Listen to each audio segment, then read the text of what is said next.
Assalamualaikum warahmatullahi wabarakatuh. Alhamdulillah wassalatu wassalamu ala Rasulillah wa ala alihi wa sahbihi wa man wala amma ba'du. Ayuhat talaba anzanillahu wa iyyakum fi bidayati liqa'ina nas'alullaha li wa lakum khaira wal afiyah aynama kuntum insyaallah fi himayatillahi jami'an. في هذه الحصة نلتقي معنا بمادة الفقه وموضوعنا اليوم عن باب عقد النكاح. Pada pertemuan kali ini pembahasan kita dalam materi fikih itu tentang akad nikah dan syarat-syaratnya. Kita bacakan matannya terlebih dahulu. Wala yasihu aqdun nikahi illa biwali wa syahidai adlin. Tidak sah akad nikah itu kecuali dengan wali, dengan adanya wali dan dua saksi yang adil. Sebagaimana yang diriwayatkan, yang disabdakan oleh Rasulullah SAW, la nikaha illa biwaliyin wa syahidai adalin. Ya, tidak sah pernikahan itu kecuali dengan adanya wali dan dua saksi yang adil.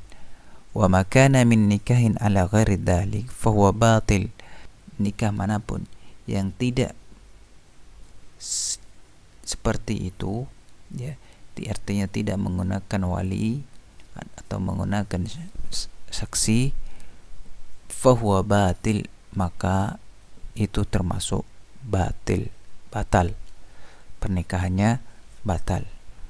La yasihu, tidak sah. Dan diriwayatkan oleh Abu Dawud dan Tirmidzi dari Abi Musa al-Ash'ari radhiyallahu anhu berkata, qala Rasulullah sallallahu alaihi wasallam, Rasulullah bersabda, la nikaha illa biwaliyin. Tidak sah suatu pernikahan kecuali dengan adanya wali. Dan diriwayat oleh Daruqutni dari Abi Hurairah radhiyallahu anhu bahwasanya Nabi sallallahu alaihi wasallam bersabda, la tuzawwijul mar'atu al-mar'ata. Seorang perempuan itu tidak bisa mengawinkan perempuan. Wala tuzawwiju nafsaha, dan juga perempuan itu tidak bisa mengawinkan dirinya. Wa kunna naqul, dan dapat kita katakan bahwasanya allati tuzawwiju nafsaha hiya zaniyah. Wanita yang mengawinkan dirinya sendiri, maka dia termasuk berzina atau orang yang berzina. Wa yaftakirul waliyu wa syahidani ila sittati syara'id. Adapun wali dan dua saksi ini memerlukan 6 syarat. Yang pertama adalah Islam. Jadi orang yang non muslim tidak bisa menjadi wali. Kama qala ta'ala, wal mu'minuna wal mu'minatu ba'duhum awliya'u ba'din. Orang-orang mukmin dari golongan laki-laki dan orang-orang mukminat dari golongan perempuan satu sama lain ini, ba'duhum awliya'u ba'din, satu sama lain itu menjadi walinya sebagian yang lain.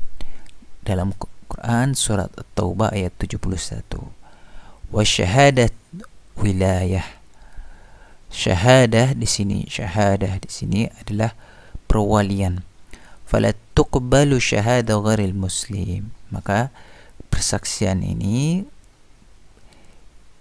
tidak bisa diterima dari selain orang muslim, bagi orang muslim, ya, atas orang muslim itu sendiri. Jadi persaksian dari seorang selain muslim kepada atau atas seorang muslim itu tidak diterima. Kemudian yang berikutnya al-bulugh, orang yang sudah mencapai balik. Jadi syarat-syarat dari wali dan dua saksi ini harus mencapai balik. Kalau belum mencapai balik atau masih masa pubertas atau belum mencapai balik atau belum mimpi basah, maka dia belum dinyatakan balik. Wal aqlu, orang yang berakal. Wal hurriyatu, orang yang merdeka. Jadi bukan orang yang dianggap budak. Wadzukurah, wadzukurah di sini adalah dari golongan laki-laki atau pria. Wal adalah, yang maksud adalah di sini adalah footnote, kita bacakan footnote nomor 2. Di qauli sallallahu alaihi wasallam, la nikah illa biwali mursyidin wa syahida adalin. Itu adil, ya, yang bisa dipertanggungjawabkan persaksiannya. Jadi pernikahan tidak sah, pernikahan itu kecuali dengan adanya wali yang mursyidin, wali yang bisa menjadi panutan, wa syahidai adalin, dan 2 saksi yang adil atau yang bisa jadikan bisa dipertanggungjawabkan persaksiannya. Seperti ini diriwayatkan oleh Imam Syafi'i rahimahullah taala dalam musnadnya. Qala al-Imam Ahmad innahu asahu syai'in fil bab. Ini adalah hadis yang paling sahih dalam bab ini. Kemudian berikutnya,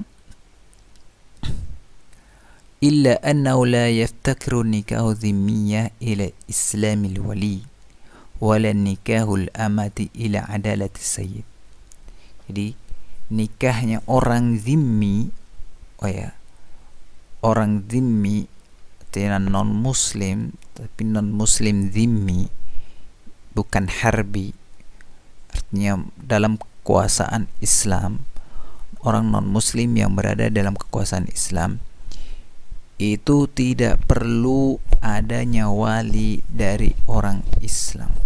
Jadi tidak boleh orang Islam menjadi walinya orang zimmi, ya, orang zimmi, non muslim zimmi. Wala nikahul amati ila adalatis sayyid. Jadi dan juga pernikahan budak itu tidak perlu, ya, yang menjadi walinya itu adalah majikannya yang adil. Jadi tidak perlu majikannya itu sebagai walinya. Ini wa aulal wulatil. Nah, ini perwalian. Ini masalah perwalian. Perwalian yang paling utama di sini adalah, yang pertama adalah al-ab, bapak. Kemudian di bawahnya bapak yaitu adalah kakek, abul ab. Kakek di sini, yang dimaksud kakek di sini adalah bapaknya bapak. Jadi bapaknya bapak. Jadi kalau tidak ada bapak, maka kakeknya, artinya di sini kakeknya di sini adalah bapaknya bapak. Tsummal akh li ab wal Kemudian kalau tidak ada kakek, maka saudara li ab, saudaranya bapak atau pak le, pak de. Wal ini dari pihak bapak maupun dari pihak ibu. Jadi saudaranya bapak atau saudaranya ibu boleh. Jadi seperti pak de, pak le itu termasuk. Tsummal akhu lil ab. Kemudian saudaranya bapak. Ini saudaranya bapak. Summa ibnul akh. Jadi kalau tidak ada akhul ab wal summa akhul akh, summa akhu lil ab, saudaranya bapak. Summa ibnul akh li ab wal Kemudian anaknya saudaranya bapak atau ibu. Jadi anaknya saudaranya bapak atau ibu. Summa ibnul akh li ab. Kemudian anaknya saudaranya bapak. Jadi anaknya saudaranya bapak. Tadi anaknya saudaranya bapak dan ibu, sekarang anaknya saudaranya bapak. Jadi anak dari saudara bapak. Tsummal am. Kemudian Yang berikutnya adalah paman. Di sini adalah paman. Summa ibnuhu, kemudian anaknya paman. Anaknya paman.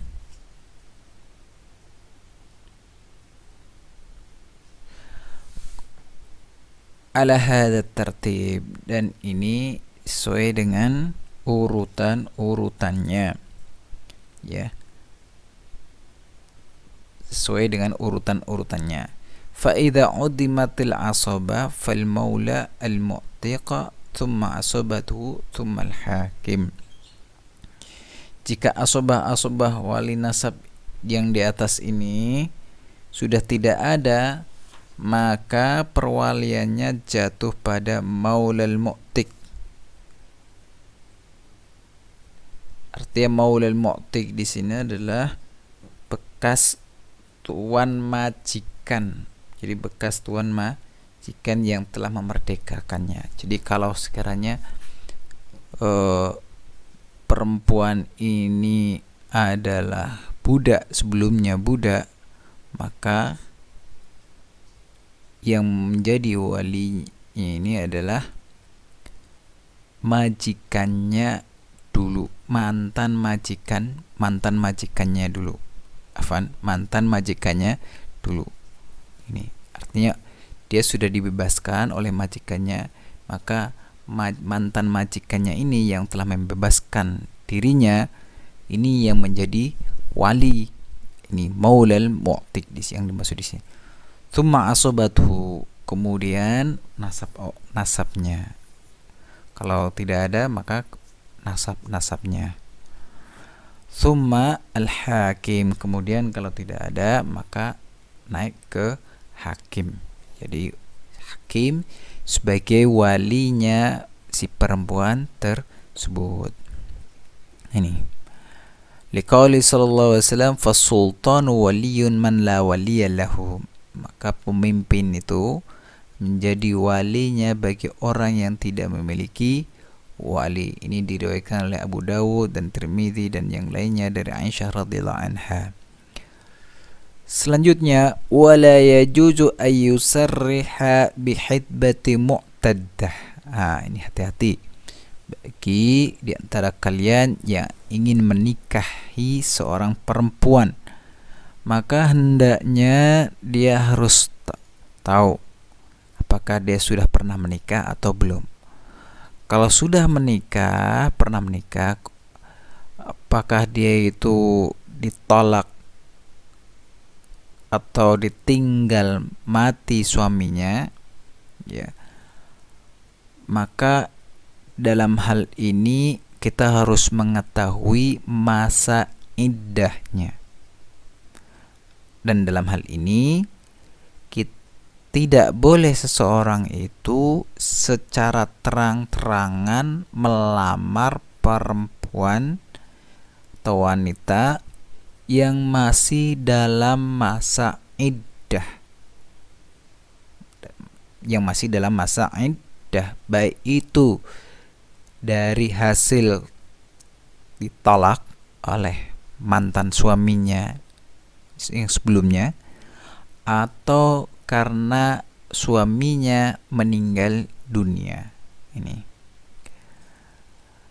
Jadi tidak boleh secara terang-terangan mengkhitbah orang yang masih dalam masa iddah. Wa yajuzu ayyu'arridu laha, tetapi boleh mengungkapkan kepadanya untuk menikahi dirinya, gitu. Jadi mengungkapkan isi hatinya untuk menikahi si perempuan tersebut, itu boleh. Adapun menikahnya itu ba'da inqidha iddatiha. Boleh menikahinya, ya. Boleh menikahi perempuan yang ditolak atau perempuan yang ditinggal mati suaminya itu setelah habis masa iddahnya. wala junaha alaikum fima arrabtum bihi min khidbatin nisa'i aw aknantum fi anfusikum alimallahu annakum satadhkurunahun walakin la tuwa'iduhun sirran illa an taqulu qawlan ma'rufa wala ta'zimu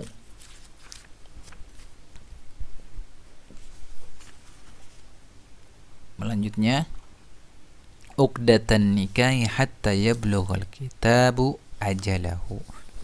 Yang maksudnya di sini adalah dan tidak ada dosa bagi kamu meminang perempuan. Perempuan itu dengan sindiran. Atau kamu aknantum fi anfusikum, atau kamu sembunyikan keinginan kamu itu. Allah Maha mengetahui bahwa kamu akan menyebut-nyebutnya. Artinya menyebut perempuan tersebut untuk menikahinya. Tetapi janganlah kamu melakukan atau membuat perjanjian untuk menikah dengan cara rahasia, kecuali sekedar mengucapkan kata-kata yang baik. Wala ta'zimu, dan janganlah kamu menetapkan, ta'zimu menetapkan, uqdatan nikah, akad nikah, hatta yablughal kitabu ajalahu, hingga atau sebelum masa iddahnya habis. Masa iddahnya habis. Ini. Jadi kalau ingin menikahi orang yang sudah ditalak, wanita yang sudah ditalak atau perempuan yang ditinggal mati suaminya, maka dia harus menunggu masa iddahnya terlebih dahulu. Kita masuk ke An-Nisa. Kita harus mengetahui perempuan itu ada dua macam, thayyibat wa abkar. Ini silahkan antum pilih, terserah cari yang mana, thayyibat atau abkar, thayyib atau bikr. Yang dimaksud dengan thayyib di sini adalah perempuan janda atau yang ditinggal mati suaminya, atau wanita yang ditolak, ini janda. Wa abkar, adapun abkar di sini adalah gadis atau yang belum pernah menikah.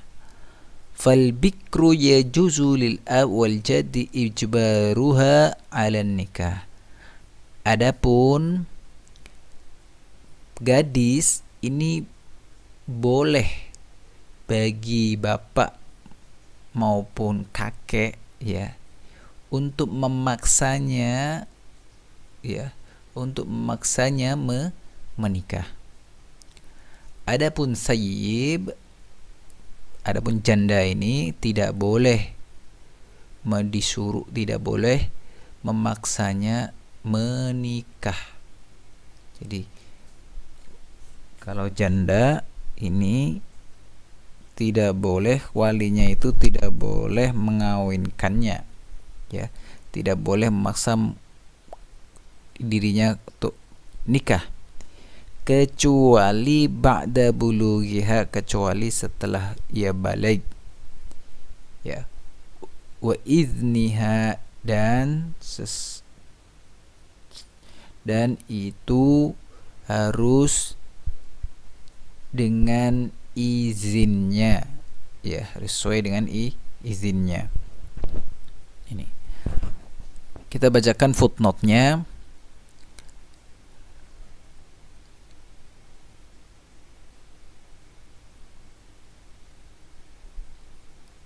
Oh afan, ini seperti yang tentang masa iddahnya ini. Ada suatu hadis di mana Fatimah binti Qais ini ditolak oleh suaminya. Kemudian ia masih dalam masa talaknya, maka Nabi Shallallahu Alaihi Wasallam bersabda kepadanya, "Fa'idha halalti fa'dinini, fa'adinini." Jika kamu sudah habis masa iddahnya, maka beritahu aku. Kemudian setelah masa iddahnya itu selesai, lalu Nabi Shallallahu Alaihi Wasallam menikahkan Fatimah binti Qais ini dengan Usamah bin Zaid. Ini ceritanya tentang Fatimah binti Qais yang ditolak oleh suaminya. Nah, dan ketika masa iddahnya ini, sampai dia setelah selesai masa iddahnya ini, lalu Rasulullah mengawinkan Fatimah binti Qais dengan Usamah bin Zaid. Ini dalam riwayat. Kemudian kita bacakan footnote yang nomor 1 tadi tentang Sayyib wal Abkar, janda atau gadis. Diriwayatkan oleh Muslim dari Ibnu Abbas radhiyallahu anhuma bahwasanya Nabi sallallahu alaihi wasallam bersabda, "Sayyibu ahaqqu bi nafsiha min waliha." Jadi janda itu, wanita janda ini lebih berhak atas dirinya daripada walinya. Wal bikru tusta'maru. Adapun bikr, ya, adapun bikr ini atau gadis, tusta'maru, harus dimintai izin, ya, harus dimintai izin, ya, diberikan gambaran ini jodohmu. Wa idnuha sumatuha. Adapun tanda ianya bahwasanya dia siap untuk menikahinya itu atau menikah, itu tandanya adalah sumatuha, dengan cara dia diam. Si wanita tersebut, si wanita gadis ini itu diam. Dalam riwayat yang lain, wa idnuha sukutuha. Jadi izinnya si perempuan tersebut atau maunya si perempuan tersebut, yaitu tandanya diamnya perempuan tersebut. Nih, hada mimma syarahna fi hadhil hissah, wa insyaallah nattaqi ma'ana fima ba'd fi liqa'ina al-qadim insyaallah biidznillah. Wa akhiran nahtati bihamdillah, alhamdulillah rabbil alamin. Subhanakallahumma wa bihamdika asyhadu an la ilaha illa anta nastaghfiruka wa natubu ilaik. Assalamualaikum warahmatullahi wabarakatuh.